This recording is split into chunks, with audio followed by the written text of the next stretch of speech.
নেপালের রাজতন্ত্র ফিরিয়ে আনার দাবিতে আন্দোলন করছে কয়েকটি দল।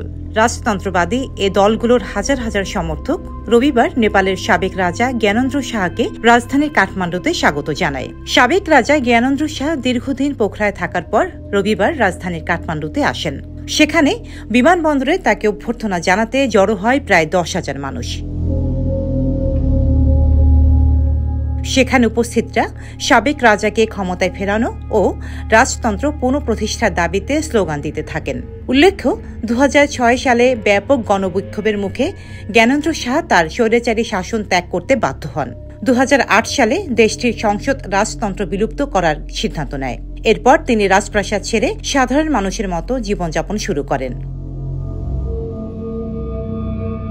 কিন্তু সাম্প্রতিক সময়ে নেপালের অনেক নাগরিক রাজতন্ত্র পুনঃপ্রতিষ্ঠার দাবি তুলেছেন।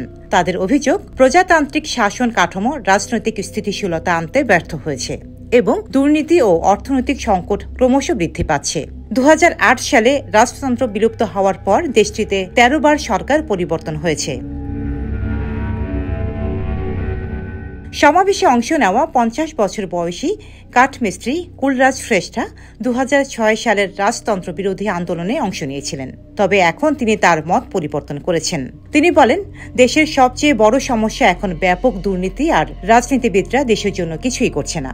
আমি রাজতন্ত্রের পতনের পক্ষে ছিলাম, ভেবেছিলাম এটি দেশের জন্য ভালো হবে, কিন্তু এখন দেখছি আমি ভুল ছিলাম। দেশ আরও গভীর সংকটে পড়েছে, তাই আমি আমার মত পরিবর্তন করেছি।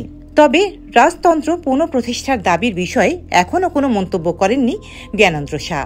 বিশ্লেষকরা বলছেন, সাবেক রাজাকে ক্ষমতায় ফেরানোর সম্ভাবনা খুবই কম। প্রসঙ্গত, 2001 সালে প্রাসাদে রাজ পরিবারের সদস্যরা হত্যার শিকার হলে ভাইয়ের স্থলাভিষিক্ত হয়ে নেপালের রাজা হন জ্ঞানেন্দ্র। প্রথম দিকে তিনি সাংবিধানিক রাজা হিসেবে দায়িত্ব পালন করলেও 2005 সালে সম্পূর্ণ ক্ষমতা কুক্ষিগত করেন। তিনি সরকার ও সংসদ ভেঙে দেন, রাজনীতিবিদ ও সাংবাদিকদের কারাগারে পাঠান এবং জরুরি অবস্থা ঘোষণা করে সামরিক বাহিনীর সহায়তায় দেশ শাসন করেন। Desk report, Deshkal news.